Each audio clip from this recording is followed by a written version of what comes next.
Hey, what's up, you guys? It's your girl Lauren Sizzle, and you are now tuned in to one of the hottest talk shows in the nation. We Talk Weekly's After the Talk. I'm Classy Lady Sparkle.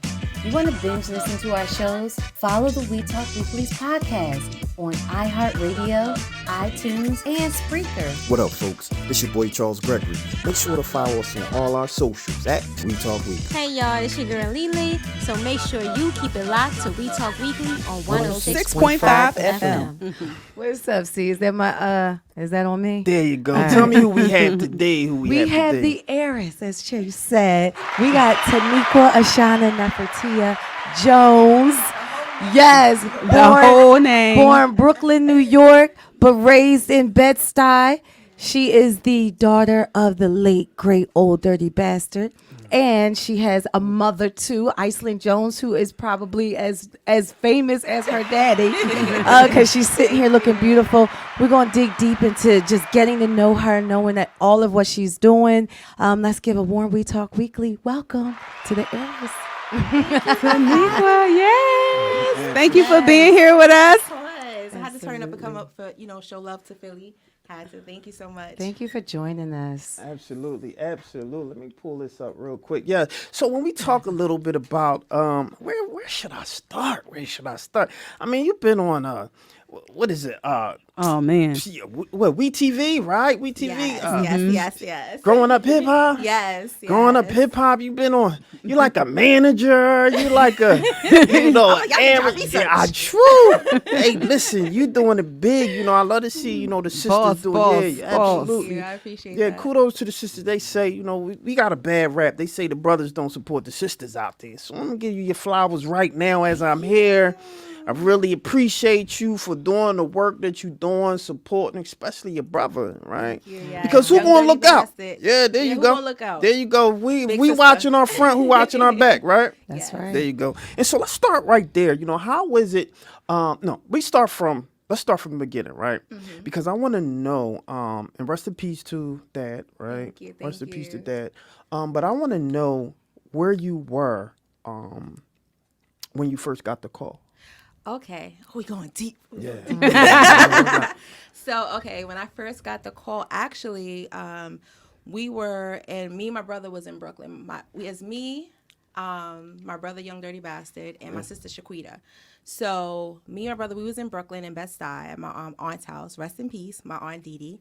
I was walking with my cousins. We was about to go hang out or whatever. And then she got a call from her mother, and she said to come home. So I looked at her. I just had this vibe, like this feeling, and I just started running. Yeah.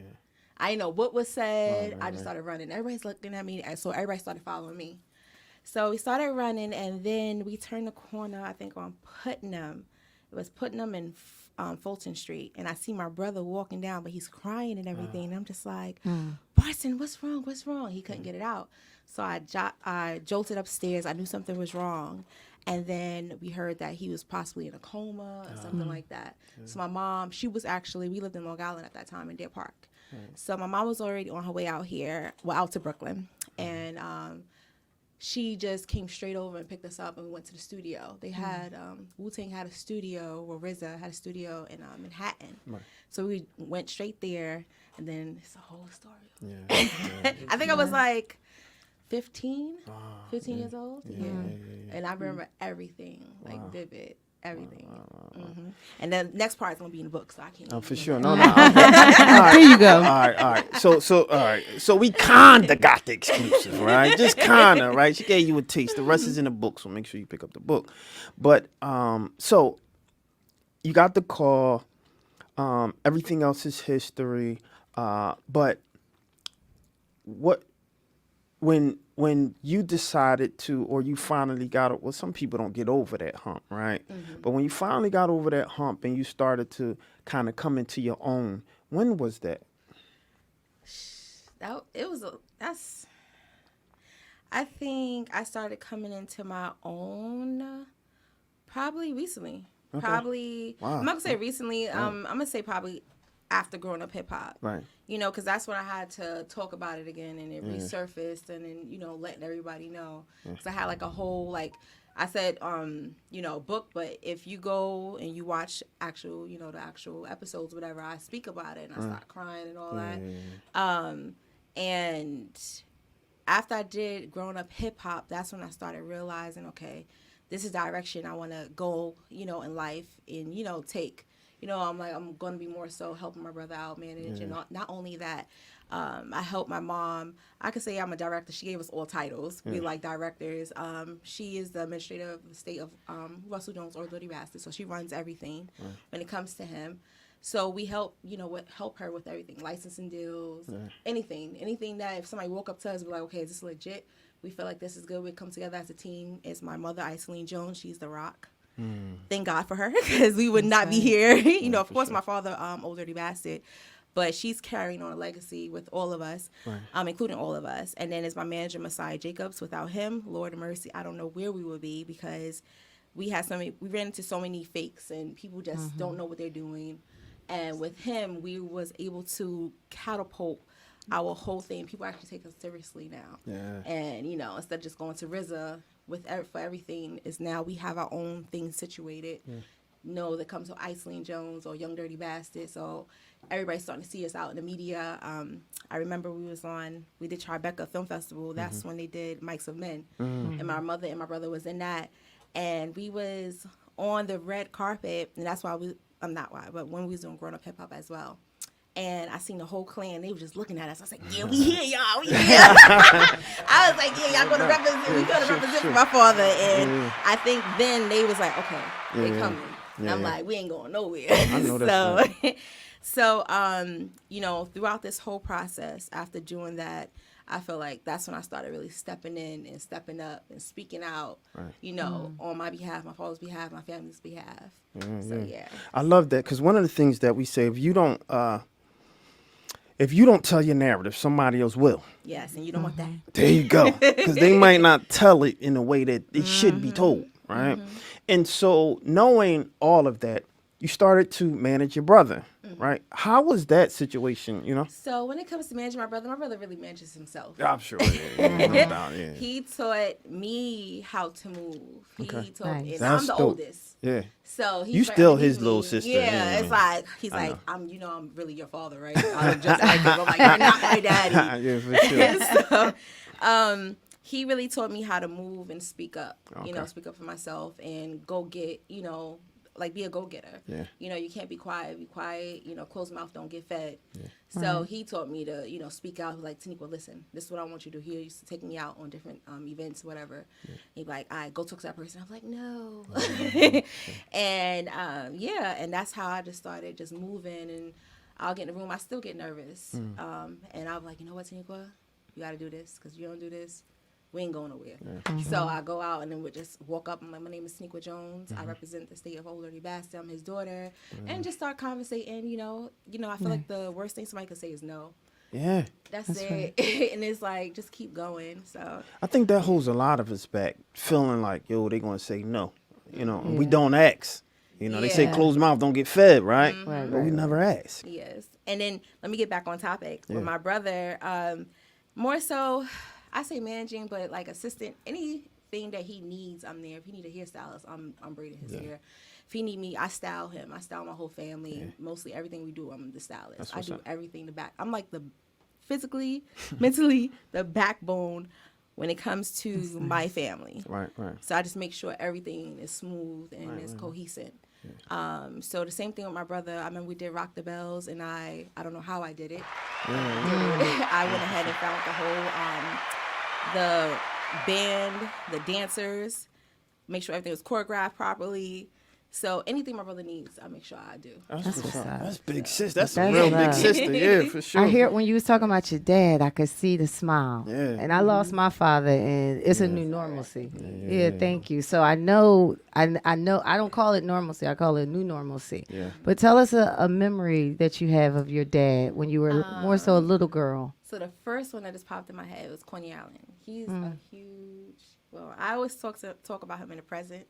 Because I feel like he's always here with me. Yeah. That's right. So we was in Coney Island. He's a huge kid. So he loves candy, everything like that. Cyclone was one of his favorite rides, so we was on that together, and I wanted a tattoo. And he was like, you know what? You could get this fake one. So he took me to one of the he let me get this big butterfly on my back. He was like, yeah, when you turn 18, I'm going to take you get your tattoo, whatever. I was like, I bet. So, yeah, that was one of my That's what's up. my memories. Like, we used to do mad stuff. We went to Hershey Park. We used to live in Pennsylvania. So, we went to Hershey Park, and that was dope, too. We was young. I don't know how to do all this stuff. Right. Yeah, he got us all these little necklaces called, it was Ace On, all law on them. And he got us all, me, my brother, and my sister. Yeah.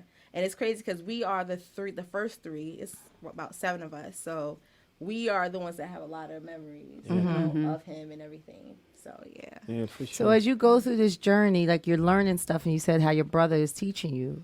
How is that industry? Is it what your father and the conversations you probably heard your mom and your dad talk about? Yes, my father didn't want us in the industry. Okay. He didn't want us in the rap industry, whatever. And now I see why. Yeah. It's a lot of snakes. It's hard to trust anybody. So when you fall upon somebody that's actually willing to help you, oh my God, ride it out. Whatever you got to fight, whatever you're going to stick it out, because you just never know who's right, who's wrong. Right. You know, where they're leading you down. It's chaotic. It's a battle. We are fighting like for our lives right now with my father's legacy. So, yeah. Wow.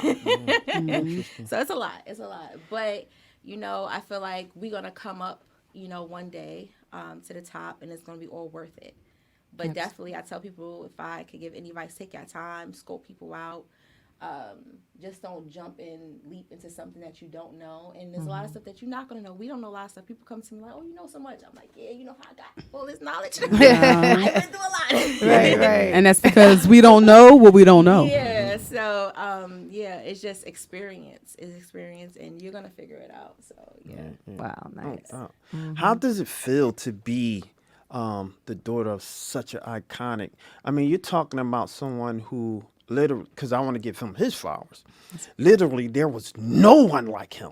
No one. No. I mean, you the daughter of the y'all. You know what I'm saying? Yeah. Like that's what it is. You know. Yeah. I think he was the first to do a song with Mariah, Yes. right? Yes. So how was that when you heard that he was doing a song with? Because at that point she was at the pinnacle of her career. yes, right. Yes. So how did that feel? Well, my father kept us away from a lot of stuff. Yeah, you did. He say kept that. us away. Yeah, sure.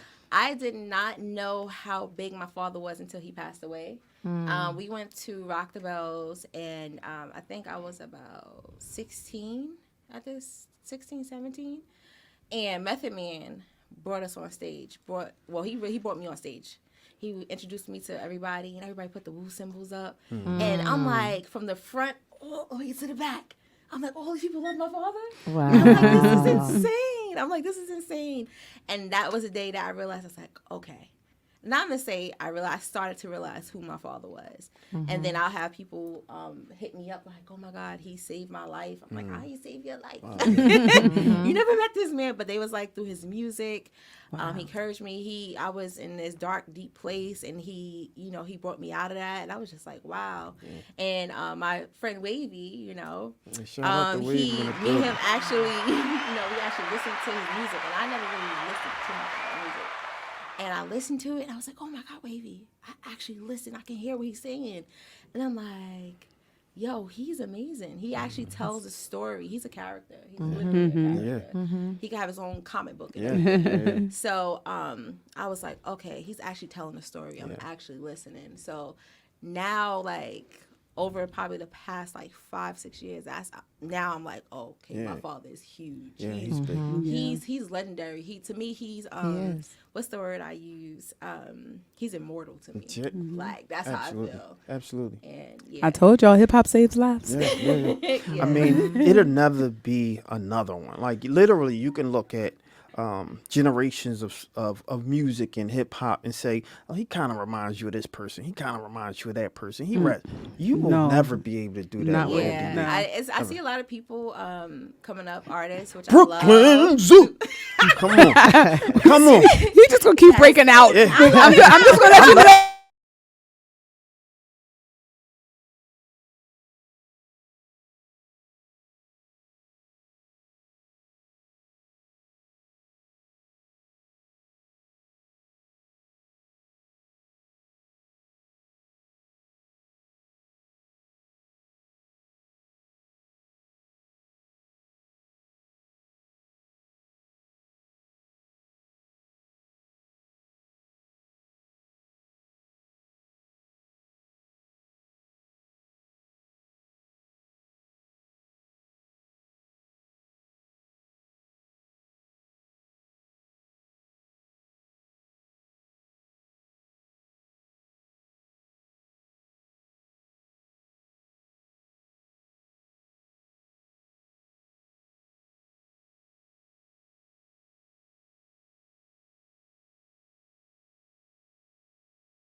It's not coming on? Somebody just said the sound on the stream. It went out? Ah, man, all that good old stuff, man. I hope I ain't miss all that good old stuff. But yeah, let's back up then. Because you said you were talking about Contra and how they remind you of kind of giving you those vibes. Yes, they give me conscious music. Yeah, and sure. I feel like we don't have that in today's, let's say, hip hop. Because it's just different. I say hip hop like that because it's just totally different. Yeah. And yeah, it's just, yes. Yeah, for sure. Hip hop is different. Music is different now. But we're appreciating the gradations of music. Yes. One of the big things that people have been talking about lately is this drill. Yeah, drill music. And it's two sides of it, right? It is.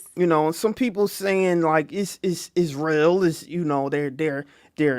an expression they're giving themselves, but other people saying it just needs to stop. Right? What's your take on that? My take on it is like when I actually listen to it, I'm just like, it's not educational for our youth. Yeah. And I don't know if I heard any like I'm gonna call it conscience drill music, but I feel like where we are at in our day in our lives, whatever, we need more rappers, poets to speak up and talk about exactly what's really going on because it's getting to a point where it's dangerous now. Yeah. And people talking about popping pills, shooting, and all that. We need to educate our young black youth and point them in the right direction because they're following exactly what they're saying. Like my son, I be dancing with my son, doing all the steps and all that. Like I be all in it. But when you actually sit there and listen to the music, do I want my son listening to that music? Yeah, 100%. No. Are you educating him to a certain way? Pointing him to a right direction? No, you're not. I don't want my son popping pills. I want him. He don't know nothing about no streets shooting up. He don't know nothing about none of that. Yeah, so and I don't want him to know nothing about that. So and it's everything. I feel like it's called programming. So whatever we push out, we programming our people, and I don't want my child or the youth to be programmed in that way. Let's program them in the right direction. So and let's have fun doing it. I like that. Great answer. So my guy Chase. He been holding us down, He came up with his top 5. Who's your top 5? You gotta give me your top 5. I don't have. You gotta give me your top 5.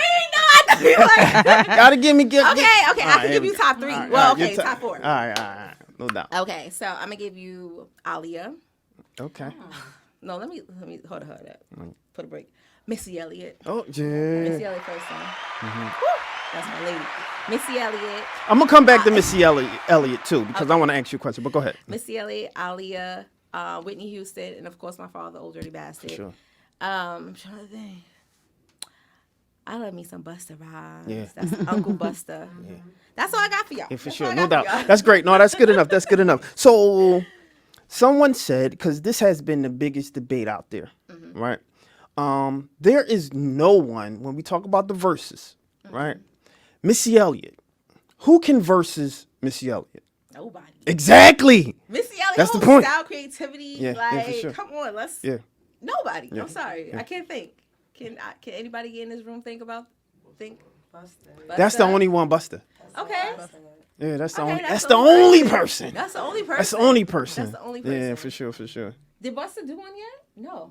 Busta didn't do one. No, he called out T.I., I think, and T.I. What? Don't nobody want to mess with Busta. Yeah, they terrified of Busta. T.I. and Busta together? Yeah. No, you can't. Uncle Busta. Yeah. You can't call out T.I. because he can't get on your level. Yeah, for sure. Sorry. I love Uncle Busta. Busta Bus. Yeah, Busta Bus. Yeah, for sure. No doubt. And so, I just want to thank you for coming to the show. This is. I'm gonna give you my special question because I like you. I like you, right? So I'm gonna give you my special question. Right? Yeah. So my special question is this. I'm gonna throw you a curveball. Oh God. So I want you to dig deep in your purse, right, all the way down in that bag, right, that duffel. It's deep. Let's go. And I want you to tell me the one thing that no one else knows about you. Oh shoot. No one else knows. So even when you boo loving and all that, you stuff that one. All right. So you gotta let us know right here on We Talk Weekly. Holla at your boy. Okay. I gotta think about this. Cause this one know everything about me. Judge. Darn it. See, I threw a curveball at her. She wasn't ready for that one. Okay. She had an answer for everything. Okay. Okay. Holla at me. Wait. Can I speak on a memory? Yeah, that's cool. Okay, then no one else knows. It'll work. As long as nobody else knows it. Oh, man. It'll work? All right, Spark said it'll work. Okay. All right. So, okay. This is about my father. I'm just going to share a memory of my father. We used to be on so many different teams. We lived in Long Island. Thank God to my mom. She moved us to Long Island. That was like the best move ever because she just opened our eyes to so many things. So I was on softball. We had this parade that we walked in, and my father came out, and he walked with us throughout this whole parade. And we wasn't bothered by anybody. In Brooklyn, we always was bothered. People used to walk and chase us. They used to lock down stores and stuff. So we just shared this moment where we was just at peace. We was regular. There was nobody. It was just like he was just regular. I always wanted. I didn't care for the fame and all that. I just always wanted a regular father. Right. So he walked with us, and we was able to go sit down at Friendly's and just enjoy a meal and not be bothered by nobody. Wow. And just be in public with everybody in peace. So that was one of like my greatest memories of my father and my family. Wow. That we was able to do that because he came out and did stuff because people always try to put him as this clown or he's just crazy and all that. He's a father first in my eyes, and he was a great father, and he always tried to come out and do what was best. I love that, yeah. And have those memories with us. And also y'all gotta watch out for our A&E/Post Films documentary that's gonna be dropping soon. Sure. And I'm throughout that whole thing. So I throw that in there, and y'all will hear the stories. And we have a lot of people in there. Mariah Carey. Sure, I'm gonna stop there because I don't know. There's a whole bunch of other people, but we have Mariah Carey. I love it. Well. I love it. Yes. I like how you shared that memory because what happens is, especially when it comes to that programming piece, oftentimes all you hear when it comes to stories about men and daughters and kids, Black men specifically, it's just always negative.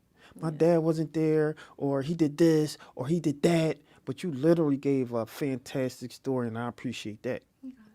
Definitely appreciate that. I got to show people because they just see ODB. They don't know. And we want to show who he is, like when he was at home. Yeah. He was a family man. And he never wanted to leave his neighborhood. You always could find him in Brooklyn.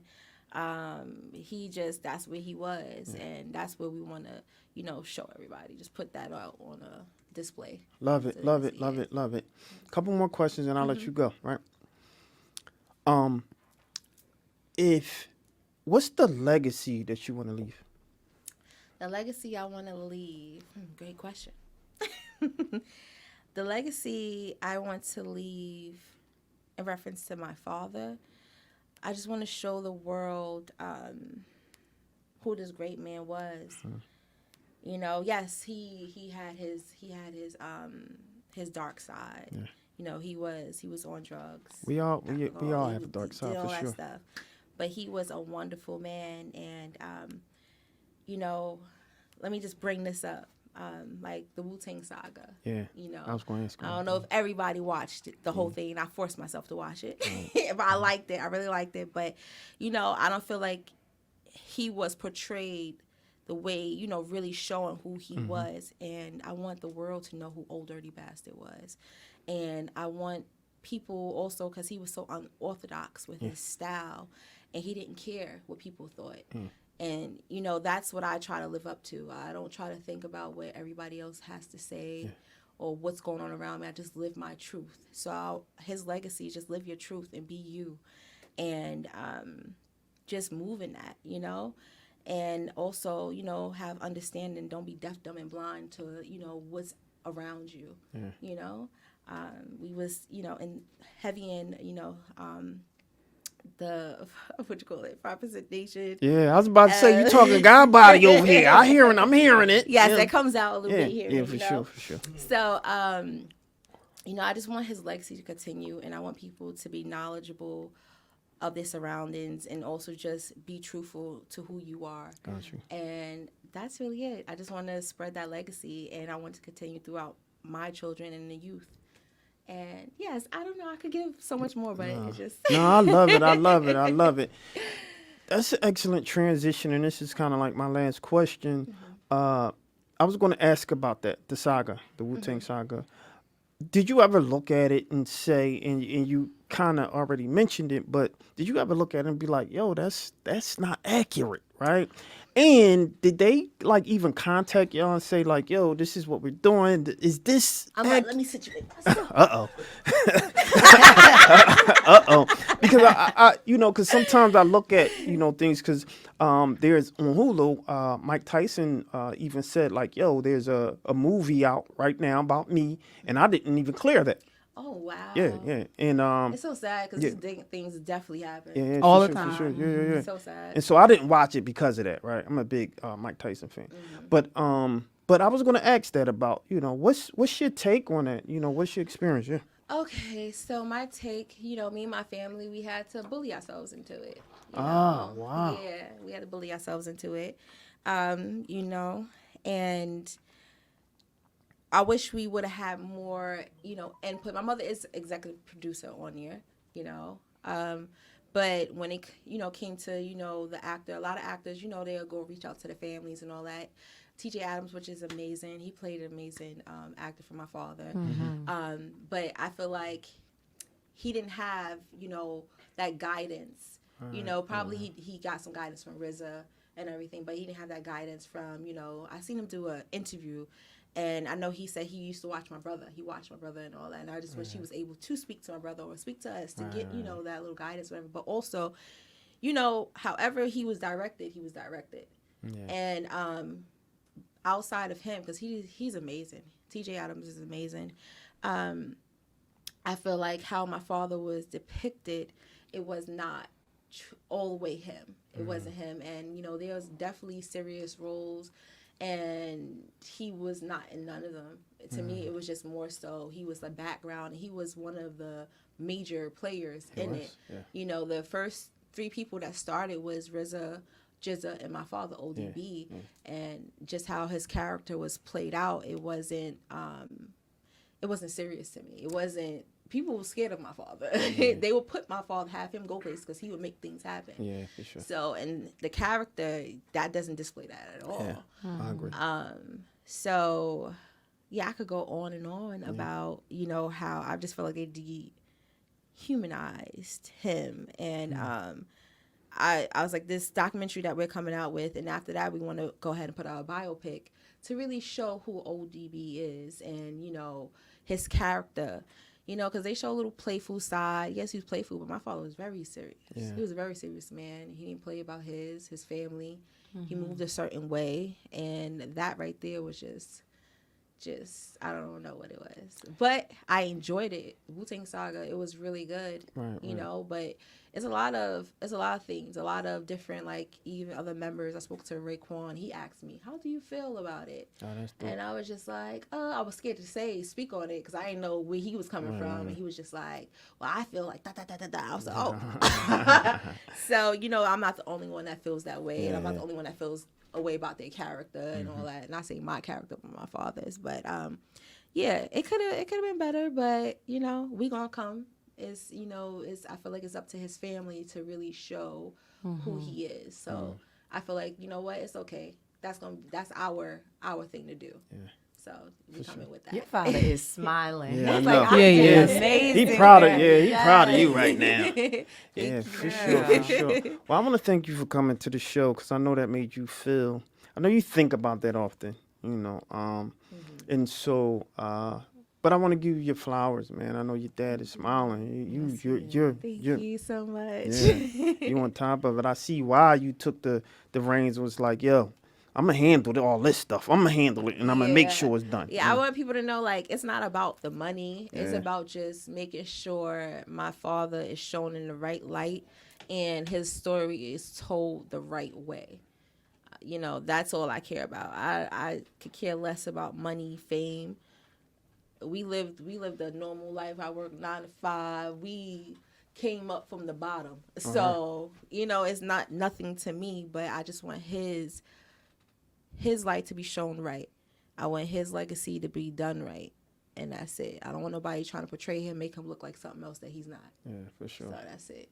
I know that's right, and I know you're not gonna let that happen. And no, we not. Yeah, but you on We Talk Weekly now. We keep it a buck here. We Talk Weekly. You feel me, y'all? Yeah, no doubt. As a matter of fact, give us a drop real quick. We Talk Weekly. Come on. All right. What's good, y'all? Y'all know it's y'all girl Taniqua Jones. I'm on We Talk Weekly in Philly. You feel me? Now, stay tuned. Watch out. Y'all can find me on Taniqua Jones on Instagram, Taniqua Jones 404. Also Facebook, Taniqua Jones 404. Stay tuned because we have the A&E project coming out, post films. Y'all gonna see us in Tribeca, and it's so much more. Me, my family, my brother, my sister. We are dropping a whole merch line and everything for my father. So y'all gonna have somewhere to come to. Also, I'm also getting into my acting. I already did my demo reel. Everything's set up to come out, and stay tuned for that. Also, I do hair. I do so much, okay? I'm a stylist. So, yes, just stay tuned and just keep watching me because y'all going to see way more from me and my family. There you Peace. go. You already know. One take hold right there. You know what I'm saying? Boss. Yes. Boss. I don't want y'all to go anywhere. I'm your boy Charles Gregory with the beautiful Classy Lady Sparkle. and the beautiful Lady Estat. and the beautiful Taniqua Jones. There you go. And this is We Talk Weekly After the Talk on WPPMLP Philadelphia 106.5 FM. We Talk Weekly's After the Talk. And we'll be right back with one more. We going hard in the paint. Man, back against the wall, ashy knuckles. Just make sure you rumble with us. We'll be right back after this, y'all. Holla.